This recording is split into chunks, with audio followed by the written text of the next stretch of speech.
बिस्मिल्लाहिर्रहमानिर्रहीम। अस्सलाम वालेकुम नाज़रीन, मैं हूं गुलाम दस्तगीर। आप देख रहे हैं BBC 11 हेडलाइन न्यूज़। आज की अहम खबरों को डिस्कस करने के लिए मेरे साथ मौजूद हैं सीनियर सहाफ़ी तज़कियाकार Sardar Amin Khan Tatoi. Welcome to the show sir. Punjab bar council की हड़ताल की कॉल, पंजाब भर में अदालती अमूर नहीं हो सका, कोई भी काम नहीं हुआ। बिस्मिल्लाहिर्रहमानिर्रहीम। दस्तगीर साहब, ये असल में आपको पता है कि ये 2 दिन पहले जो एक बड़ा अफसोसनाक वाक़या पेश आया। अब इसमें जिसे कहते हैं कि हमें देखना ये है कि सबसे पहले आज बड़ी प्यारी बात उन्होंने कही कि अपना जो हाई कोर्ट के जस्टिस थे ना, जस्टिस मुज़ाहिर अकबर नकवी, उन्होंने कहा कि वकला को चाहिए कि वो जाएँ PIC में गुलदस्ते देकर और आपस में गले मिलें और ये मामला ख़त्म। जी बिल्कुल नहीं, तय नहीं, मामला ख़त्म कर लें। हाँ जी, वो अब असल चीज़ ये है कि अब देखें इन्होंने जिस तरह कल वकला को पेश किया है ना, वो बड़ी गलत बात है, गलत तरीका है। जिस तरह मुंह पे ऐसे नकाब चढ़ा के ये वकला की तजलील है।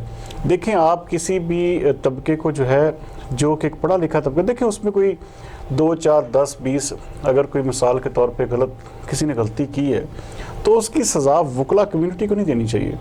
आप ये देखें कि मैं ये नहीं कहता कि मैं कोई वकला की कोई साइड ले रहा हूँ, लेकिन मेरा इतना ज़रूर कहना है कि ये यंग डॉक्टर्स है ना, इन्होंने भी कोई कमी नहीं की। आप ये देखें, आप कल की फुटेज उठा के देख लें। एक बंदा, उसका मोटरसाइकिल पे एक्सीडेंट होता है, अस्पताल जाता है, अस्पताल में वहाँ पे उसके साथ इतना वहशियाना तशद्दुद, वो उसको मार के डॉक्टर्स बाहर निकाल देते हैं। अब डॉक्टर्स जो है ना, उन्होंने भी अपनी वो जिसे कहते हैं अखीर की हुई है। अब ये एक मिसाल के तौर पे गलती आ गई जी, एक के सामने उठ के जी वो जी वकला ने वो जी हमला कर दिया, तो वकला ने ये कर दिया, लेकिन उस चीज़ के ऊपर किसी ने गौर नहीं किया कि इसकी बेस कहाँ पे है, इसकी रूट जो है वो देखनी चाहिए कि ये मामला कैसे शुरू हुआ। जब आप किसी को इरिटेट करेंगे, मैं ज़ाती तौर पे मैं इतना कहूँ, अगर कोई मेरी ज़ात पे ऐसे कोई करता तो मेरे ख्याल में मैं उसको एक सेकंड भी बख्शूंगा नहीं, मैं रिटेलिएट करूंगा ना। तो उसकी वजह ये कोई भी शख्स है, आप कोई भी ले लें, कोई तबका ले लें, कोई कम्युनिटी ले लें, कोई किसी मुआशरे का कोई भी उठा के आप पहलू देख लें, तो सबसे पहली चीज़ ये है कि दस्तगीर साहब ये गलत हुआ। देखिए वकला की तरफ से हुआ। अब वहाँ पे अब देखें फुटेजेस वो भी आ रही हैं कि डॉक्टर्स ने वकला को कैसे मारा, वहाँ पे पकड़ के वकला को इंतहाई शदीद वहशियाना तशद्दुद किया गया, ज़ख्मी किया गया।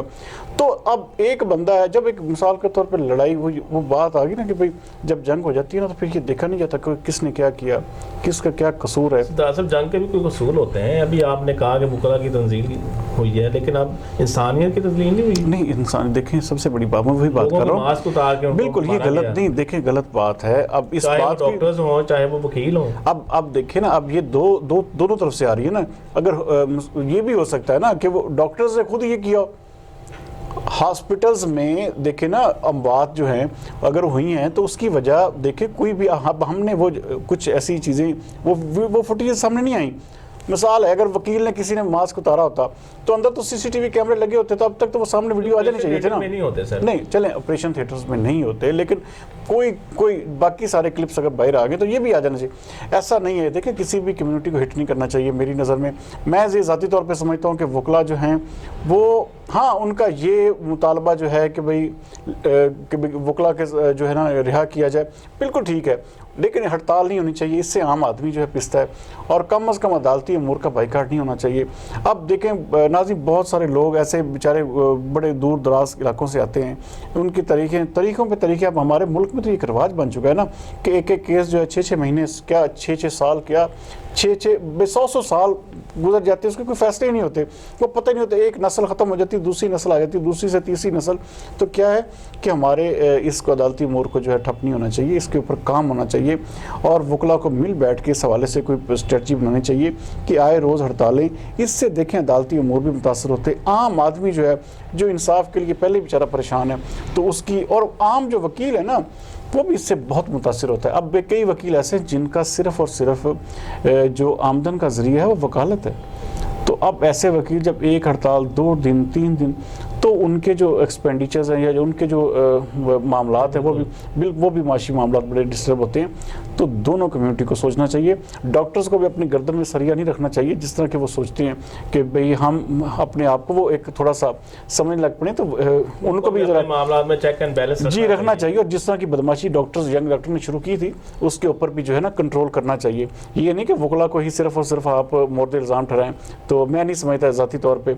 तो बाकी ये है कि वकला को मेरा एक ज़ाती तौर पे मशवरा है कि अदालती अमूर को जो है उनका बाइकाट बिल्कुल मत करें। हाँ, कोई बहुत बड़ा ऐसा सानिया हो, कोई बहुत बड़ी बात हो, तब जाके ये हो सकता है। पुलिस का वज़ीर आज़म के भांजे एहसान नियाज़ी के घर भी छापा है, घर में मिले नहीं, गिरफ्तार नहीं हो सके वो उसकी देखें, वो आ रहा है जी इमरान खान के भतीजे भांजे, लेकिन असल चीज़ है वो हफीज़ नियाज़ी के बेटे हैं। अब सीधी बात कोई नहीं करता ना, जो अब वो एक एंटी हैं, ठीक है जी, इमरान खान के।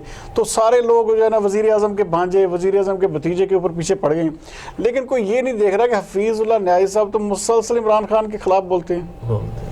अब उनकी जो सारी की सारी जिसे कहते हैं तजिया है या उनकी जो सहाफ़त है, वो सारी की सारी इस वक्त एंटी इमरान खान है। तो उसके बेटे को ला के आपने वो कर दिया है जी कि वो जी इस तरह अपना इमरान खान के भतीजे ने ये किया, भांजे ने ये किया।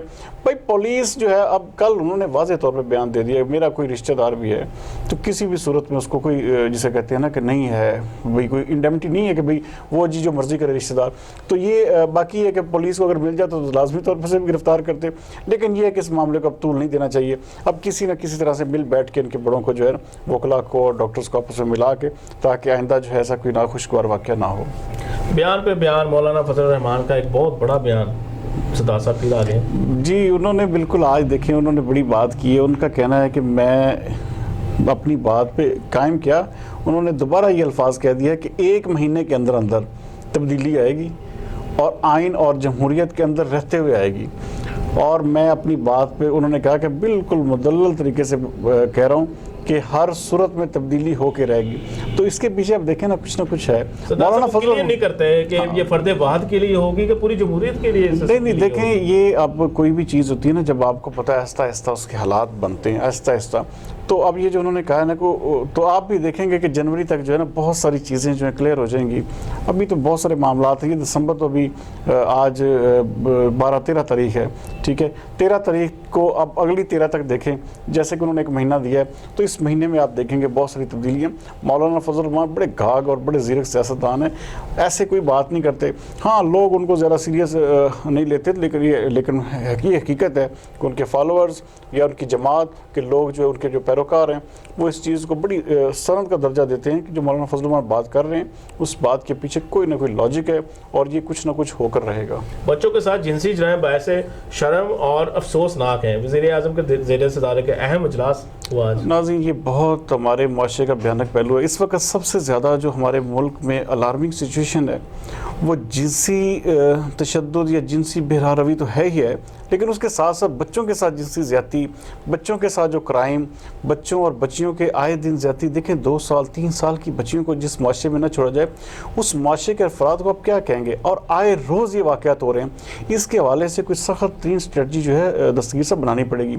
इस तरह ये नहीं हो सकता कि आप तब्दीलियाँ लानी चाहिए। जी बिल्कुल, इसके लिए इंतहाई इसके लिए जो है सज़ाएँ जो है इंतहाई सख्त करनी होगी। अगर देखें एक जुर्म साबित हो जाता है, एक कन्विक्टेड पर्सन या जो जिस पे इल्ज़ाम लगा वो मान लेता है कि मैंने ये किया है क्राइम, तो उसको तो फिर आप सरेआम फांसी पे लटकाएं ना। कम अज़ कम अगर मिसाल के तौर पे अंदर भी फांसी दे रहे हैं तो बाहर लटकाएं। कम अज़ कम लोग इबरत हासिल करें, इसके कुछ ऐसी सज़ाएं तजवीज़ करें कि दोबारा जो है ये वाला मामला जो है इस तरह की चीज़ें ना हों।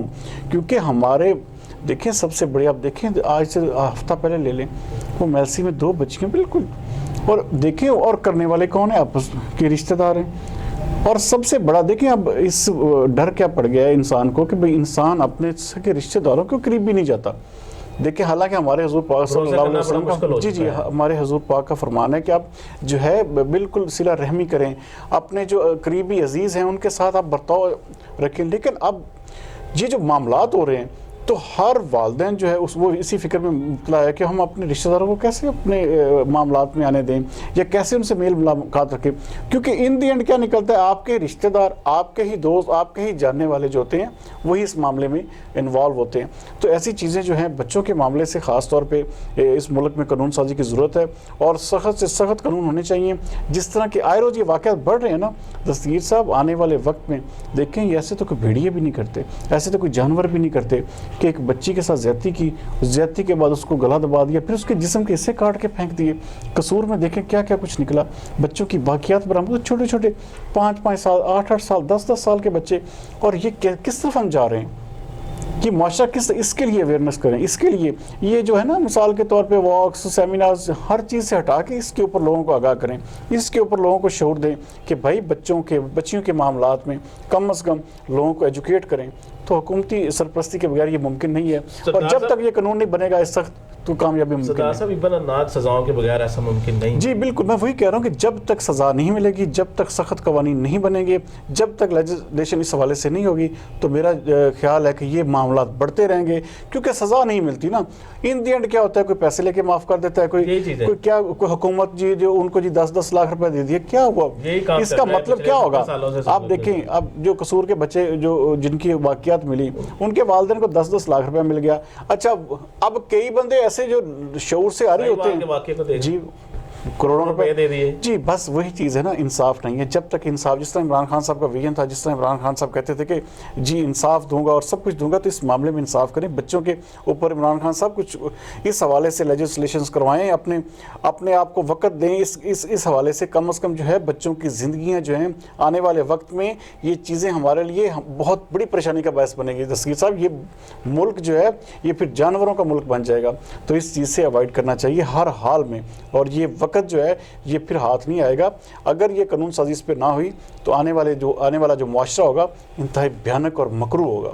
सरदार साहब, व्हाट्सएप यूज़र्स के लिए एक बड़ी बुरी खबर आ गई है कि साल शुरू होते ही T20 उसको विंडोज़ फ़ोन पर ख़त्म हो जाएगा सिलसिला कार सारा। जी बिल्कुल, ये इस हवाले से व्हाट्सएप जो है, अब असल में व्हाट्सएप जो है वो परचेज़ कर लिया फेसबुक ने, ये आपस में इनका जो है ना मर्ज हो गया है। तो अब जो व्हाट्सएप सर्विसेज हैं वो बिल्कुल, ये बात उनकी सही है। अब ये जो जिस तरह आप देखें ना, इससे लॉस बहुत ज़्यादा होना है। अब आप कंपनीज चले जाएं, आप किसी फैक्ट्री में चले जाएं, अब कोई भी शख्स जो है ना, देखें हर वक्त फ़ोन जो है उसके, किसी के पास एंड्रॉयड नहीं है, तो वो विंडोज़ फ़ोन जो है वो तो बिल्कुल ही बंद कर दिए ना। 31 तारीख के बाद आपकी जो विंडोज सर्विस है ना, विंडो फ़ोन जो है वो बिल्कुल काम नहीं करेंगे।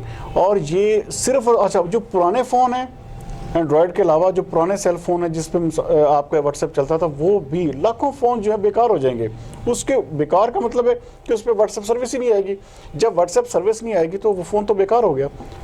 तो इसके लिए व्हाट्सएप को और फेसबुक को चाहिए कि कोई थोड़ी सी स्ट्रेटजी बनाए, लोगों को वक्त दे, क्योंकि अब बहुत सारी जो ऑर्गेनाइजेशंस हैं उनमें काम का मेन फोकस ही इसके ऊपर है कि व्हाट्सएप के ऊपर है। अब सोशल मीडिया जो है, डिजिटल मीडिया जो, वो सारे का सारा व्हाट्सएप विजन है बिल्कुल। और ये चीज़ें अगर आप बंद करेंगे, अब देखें कई लोग अगर मिसाल के तौर पे वो फ़ोन देने की उस हिम्मत नहीं होती, तो उनके घर में जो कंप्यूटर होता है या घर में जो विंडो, वो उसी के ऊपर अपना वक्त गुजार बिल्कुल। लेकिन ये है कि ये चीज़ बहुत गलत है और इससे बहुत ज़्यादा नुकसान होगा, क्योंकि अल्टीमेटली लोग जो हैं वो फिर एंड्रॉयड फ़ोन की तरफ फिर ज़्यादा बढ़ेंगे। और ये जो फ़ोन, आप देखें, आप इसको रोक नहीं सकते, कोई भी हुकूमत, कोई भी इदारा इसको, ये जो सोशल मीडिया सेक्टर, ये डिजिटल मीडिया, इसको पाबंदी नहीं लगा सकता। तो अब ये जिसे कहते हैं, इसको सूरत हाल जो है और दिन ब दिन जो है बढ़ेगी। तो इस हवाले से व्हाट्सएप को थोड़ी सी अपनी नरमी इख्तियार करनी चाहिए। तो इस वक्त तो पाकिस्तान में अब देखें ना, फेसबुक ऑफिस ही नहीं है। हमारी हुकूमत ने अभी तक इस हवाले से कोई काम नहीं किया, ना गूगल का ऑफिस है, ना यूट्यूब का ऑफिस है। आप इनको फैसिलिटेट करें, इनके ऊपर वर्क करें जी, इनके ऑफिस हों, और ताकि लोग जो हैं यहाँ पे जो मामलात हैं। अब ये देखें, ज़ाती तौर पर मैं अपनी ही बात करूँ, हमारा channel BBC 11 headline news 1 lakh subscriber, almost 65 lakh viewership के साथ हमारे चैनल को ब्लॉक कर दिया गया बगैर वजह बताए। और हमने उसमें कोई कश्मीर के ऊपर प्रोग्राम किए या उसमें कोई ऐसी चीज़ नजर आई तो आप हमारे वो प्रोग्राम हटा देते। तो गूगल ने क्या किया, हमारा अकाउंट ही ब्लॉक कर दिया। तो ये चीज़ें जो हैं, अब देखें कि बंदा मेहनत करता है, साल की मेहनत कर रहा है। आप पिछले 2-3 दिन पहले देखें, जमात इस्लामी का फेसबुक जो ऑफिशियल पेज था उसको बिल्कुल बंद कर दिया गया। और जो इतना उनका वर्क था, इतना काम किया हुआ था, वो सारे का सारा किस्म का, चाहे अपनी मर्जी जी, ये बिल्कुल इंटरनेशनल मोनोपोली है जी, बिल्कुल ब्लॉक कर दें। ये कौन सी इंटरनेशनल, ये देखिए पता क्या, इंटरनेशनल जहाँ पे देखते हैं ना कि वो पाकिस्तान में तो खास तौर पे किसी को कोई फ़ायदा पहुँच रहा हो ना, तो इंटरनेशनल जो कम्युनिटी है या इंटरनेशनल जो ऑर्गेनाइजेशंस है ना, वो बड़ी मुतहर्रिक हो जाती हैं और फ़ौरन उस पर आ जाती है कि किसी तरीके से इनको बंद कर दिया जाए। भाई किसी का फ़ायदा होने दें। अगर आपने ये सारा कुछ बनाया है तो इसके ऊपर लोगों को जो है, जो काम कर रहे हैं लोग, इसके ऊपर दिन रात अपना, तो लोगों को फैसिलिटेट करें। बहरहाल ये कंपनीज़ की मोनोपोली है और वो इस तरह करने में, ये उनका अंदर खाते जारी बात है, किसी के साथ होता है, अटैचमेंट होती है, किसी सेल फोन कंपनी के साथ हो सकता है, ये किस तरह के मामला, क्योंकि ये करोड़ों मिलियंस डॉलर्स पाउंड्स का ये खेल है, ये आम चीज़ नहीं है जो यहाँ बैठे अपना जो है पाकिस्तान। आप देखें, अभी ऑफिस ही नहीं है, ना गूगल ने बनाया, ना यूट्यूब ने, ना फेसबुक ने, तो आप क्या समझते हैं कि ये उनकी अपनी पॉलिसीज़ हैं, वो अपनी मर्ज़ी से इसको चलाएंगे। हम मरहून मिन्नत हैं, हम उनके महकूम हैं, वो एक किस्म के हाकिम हैं, तो जैसे वो चलेंगे हमें वैसा ही चलना पड़ेगा। जी नाज़रीन, ये था आज का प्रोग्राम जो सरदार साहब और मैंने अहम खबरें डिस्कस की। कल तक के लिए इजाज़त दीजिए, अपने और अपने इर्द गिर्द के लोगों का ख्याल रखिएगा। पाकिस्तान जिंदाबाद।